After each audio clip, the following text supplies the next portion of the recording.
We are the Morning Hustle.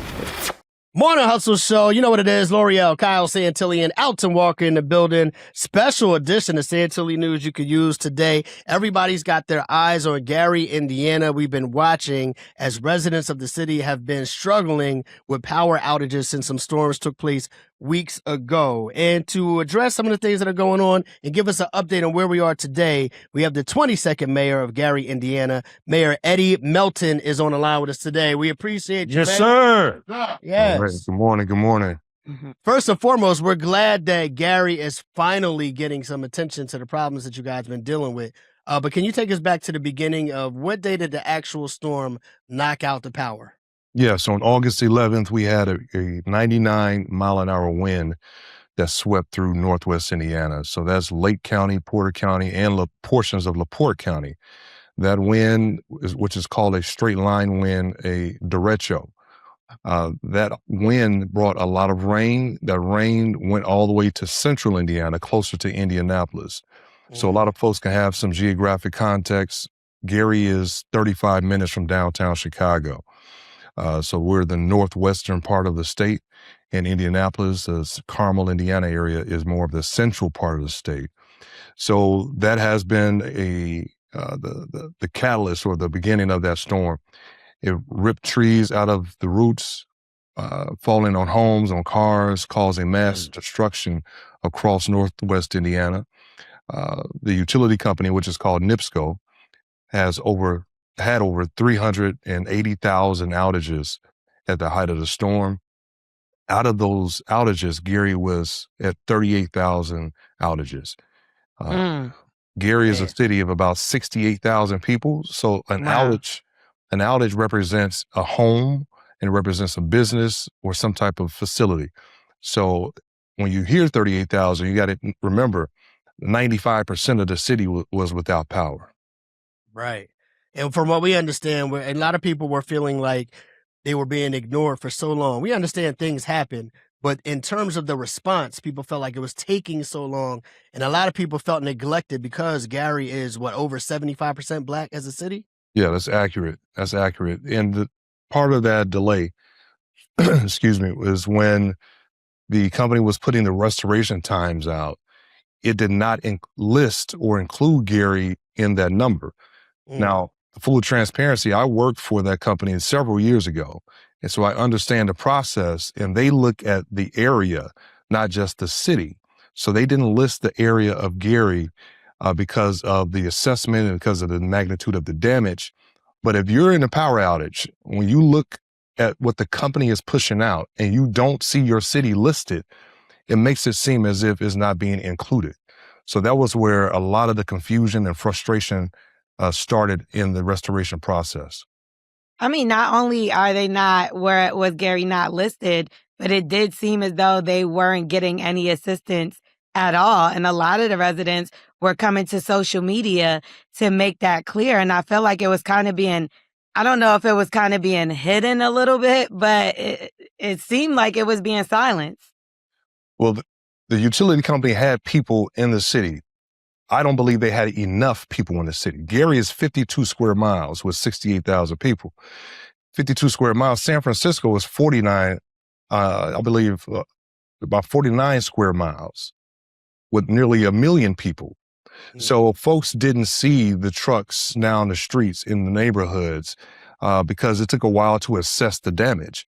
Now, I started calling on the company to bring in more mutual aid, which we believe personally that more folks should have came sooner to address this issue. And that's what typically happens in a storm. Other states and their utility companies send mutual aid to a neighboring state or surrounding state. So that's where we are. And right now, as of yesterday or last night, the last update I received was we were at about 800 outages.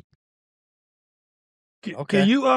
Can you just share with the people, like, what this really means and how is it really affecting the people there? Because I don't think people understand, like, if you ain't got electricity, what is happening? What's really happening with the people? Right. I mean, just imagine if you didn't have power for 2 weeks. You know, my power just came on 3 days ago. So you think about If you went grocery shopping, I was talking to a lady in a distribution line yesterday.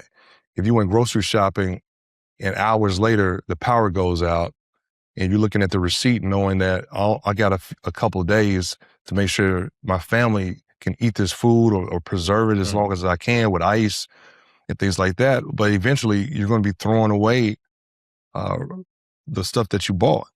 So what we're doing now is trying to help those individuals. We have a website, gary.gov/storm recovery. And we're raising dollars to help folks replenish the refrigerators. We're helping to raise money to assist people that are replacing the weatherhead on their homes. Because a lot of folks didn't realize that once that damage took place, that's the personal property of the homeowner.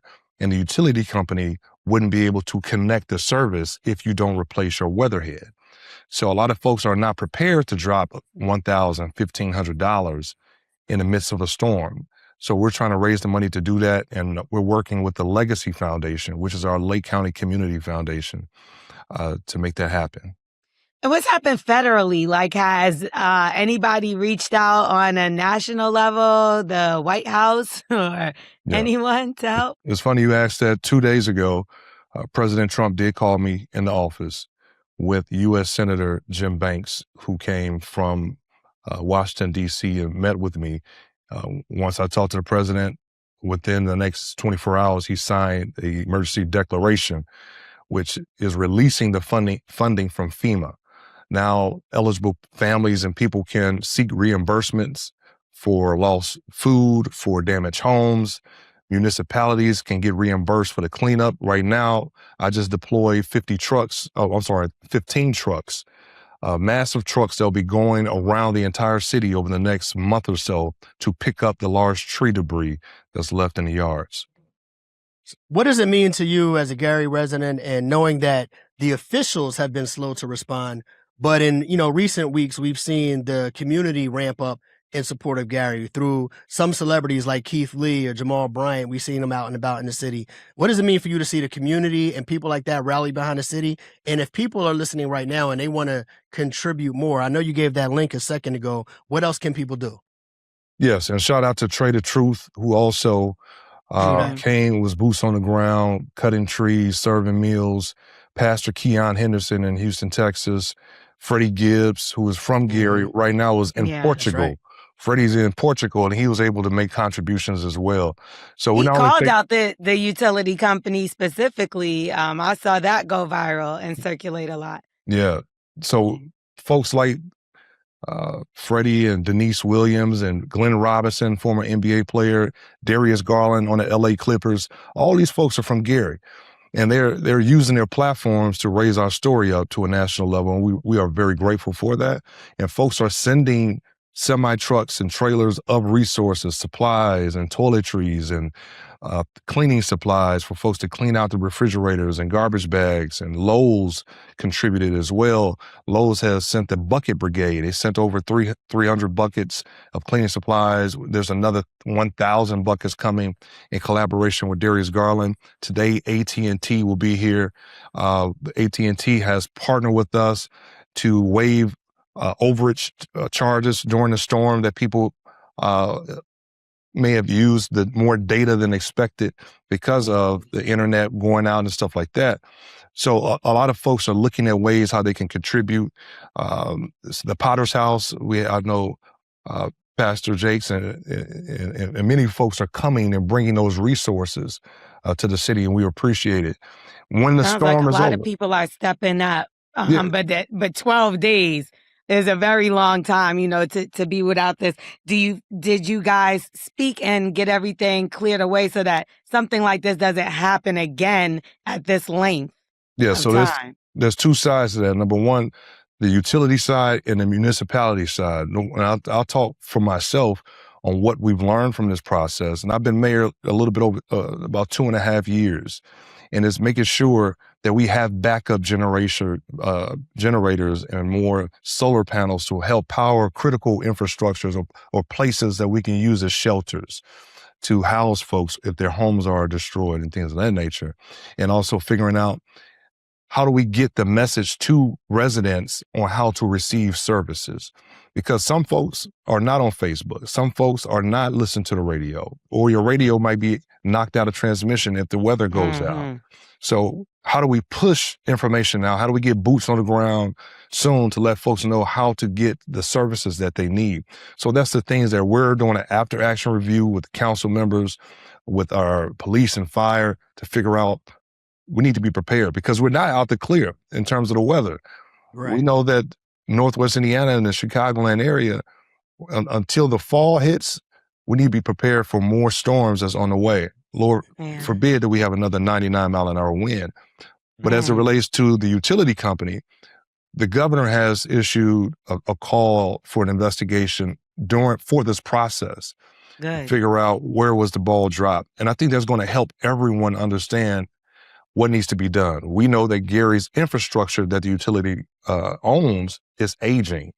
So how do we repair and replace wires and poles and replace them with more durability that can withstand strong winds? Right. Yeah, we just gonna keep it real. If it was a white neighborhood, they would have been the day before it happened. They just keep it real. The day before it happened? The day before it happened, they would have been there. Last question for you, Mayor. I seen the governor kind of blast NIPSCO, you know what I mean, saying that they should have responded sooner. Has NIPSCO, just as a utility company, accepted any responsibility for the slow response? I would suggest you talk to them, right? I'm gonna take that as a no. Yeah. Well, I would say this: it's never fast enough when you're in the dark. That's right. That's right. So my assessment is going to be a little bit jaded in that direction because I represent 68,000 people. That's right. Right. And there's still people right now without power. Right. We're glad you got your power now. We were able to talk to you. Yeah. So I'm in City Hall now. We have a lot of things that we're getting done. The cleanup aspect, and also getting the state and federal funds, educating the public on how to access that. So right now, people can call 211 if you're a Gary resident, and you can receive up to $5,000 from the state to start the process of recovering and getting life back to normal. We appreciate you taking the time, man. We wishing you guys the best. And if anybody wants to support, please reach out, man, and show some love for Gary. Mayor Eddie Melton on the line. Thank you so much for checking in on the Morning After Show. Appreciate you. Thanks for having me.